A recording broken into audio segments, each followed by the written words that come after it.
അപ്പോൾ നമ്മുടെ ഇന്നത്തെ ഡൽഹി യാത്ര ഓൾഡ് ഫോർട്ടിലോട്ടാണ്. റെഡ് ഫോർട്ടിൻ്റെ നിർമ്മാണം പൂർത്തിയായതിനു ശേഷമാണ് ഇതിന് ഓൾഡ് ഫോർട്ട് എന്നുള്ളൊരു പേര് വന്നത്. 1533 മുഗൾ എംപററായിരുന്ന ഹുമയൂൺ അദ്ദേഹത്തിൻ്റെതായ ഒരു സിറ്റിയായിരുന്ന ദിൻപന എന്ന പേരിൽ ഇതിൻ്റെ നിർമ്മാണം ആരംഭിച്ചത്. എന്നാൽ അഫ്ഗാൻ റൂളറായിരുന്ന ഷേർഷാ സൂരി ഹുമയൂണിനെ കീഴ്പ്പെടുത്തി അദ്ദേഹത്തിൻ്റെ സിറ്റി തകർത്ത് അദ്ദേഹത്തിൻ്റെ പേരിൽ ഷേർഗ്രാ എന്ന പേരിൽ പുതിയൊരു സിറ്റി അവിടെ നിർമ്മിക്കുകയായിരുന്നു.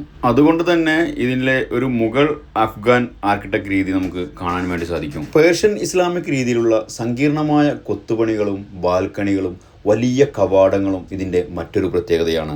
നിർമ്മാണത്തിനായി പ്രധാനമായും ഉപയോഗിച്ചിട്ടുള്ളത് റെഡ് സാൻഡ് സ്റ്റോണുകളാണ്. ഇവിടെയുള്ള BC 3-ാം നൂറ്റാണ്ടിലെ പല അടയാളങ്ങളും മഹാഭാരതത്തിലെ ഇന്ദ്രപ്രസ്ഥ നഗരവുമായി ഇതിനെ ബന്ധിപ്പിക്കുന്നുണ്ട്. മനോഹരമായ മതിലിനെ പോലെ തന്നെ അതിമനോഹരമായ ഒരു മസ്ജിദും ഇതിനകത്തുണ്ട്. തൊട്ടടുത്ത് തന്നെ നല്ലൊരു ലേക്കും ഇവിടെ സ്ഥിതി ചെയ്യുന്നു. ആഴ്ചയിൽ 7 ദിവസവും സന്ദർശകർക്കായി തുറന്നു കൊടുക്കുന്ന ഈ കിലയുടെ തൊട്ടടുത്ത് തന്നെയാണ് നമ്മുടെ ഡൽഹി സൂ ഉള്ളത്. യാത്രകൾ പ്ലാൻ ചെയ്യുന്നവർക്ക് രണ്ടും ഒരുമിച്ച് ചെയ്യാവുന്നതാണ്. 1970 നാഷണൽ ഇൻസ്റ്റിറ്റ്യൂട്ട് ഓഫ് ഡ്രാമ ആദ്യമായി ഇതിനെ ഒരു നാടകവേദിയായി ഉപയോഗിക്കുന്നത്. അതിനുശേഷം പല കച്ചേരികളും നാടകങ്ങളുമായി ഒരുപാട് പരിപാടികൾ ഇവിടെ അരങ്ങേറി.